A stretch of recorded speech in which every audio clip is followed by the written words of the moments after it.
जोत जला दे। ए संगी, जिंदगी सिर्फ काटे बर नहीं है,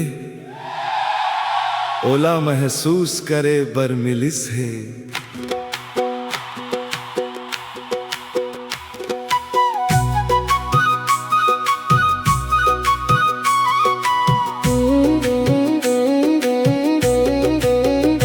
मया कर ले, मया बाट ले, जिंदगी ला जी ले संगी।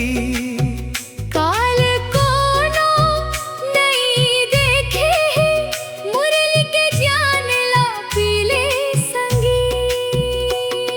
मरे के पहली मानुस तनला, सार्थक तू बना ले।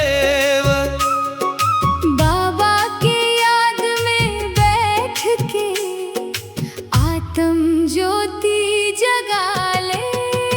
मया कर ले, मया बांट ले, जिंदगी ला जी ले संगी।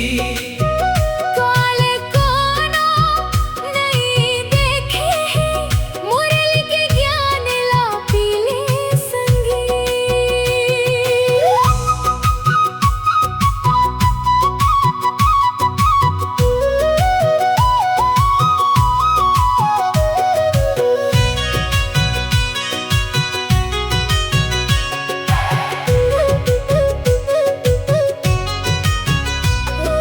जैन ला चाहत हस तेला दिल के, बात समय म कही दे। फोन स्क्रीन ला छोड़ के संगी, सूरज ला देख ले। का रखनी है दुनिया में, सबो इहाँ रह जाही। परमात्म के गोठ है संगी, अंतस में समा जाही। मया बांट ले, हंसी बांट ले, थोड़ा अपनापन दे दे संगी। मया कर ले, मया बांट ले, जिंदगी ला जी ले संगी। काले कोनो नहीं देखे है, मुरली के ज्ञान ला पीले संगी।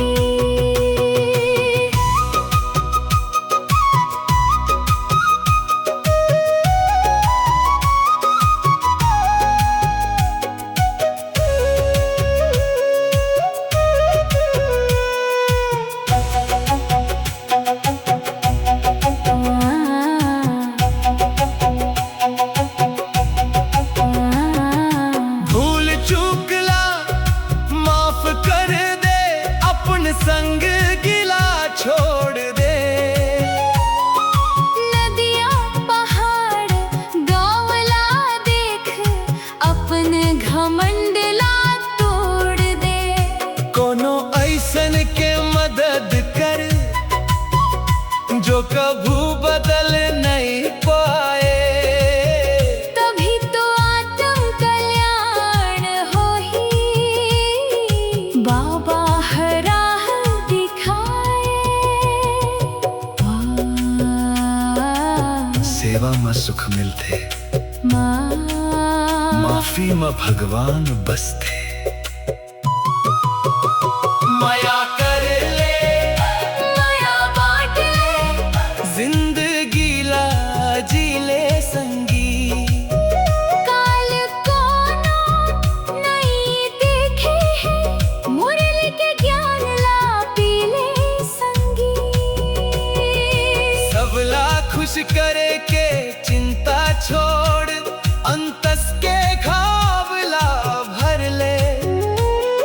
अकेला बैठ के सन्नाटा में, शांत स्वरूप में रमी जाले। छोड़ना सीख ले ओ संगी, समय सदा बदलते राही।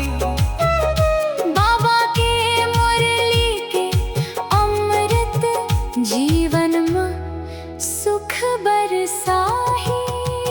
सिर्फ जिंदगी ला काट झन ओला महसूस करे ओ मरोले माया कर सीख जाग जा अब अपन जन्म ला समार ले दुनिया ला औ दयालु बना जावत जावत माया दे जा शिव बाबा के बगिया में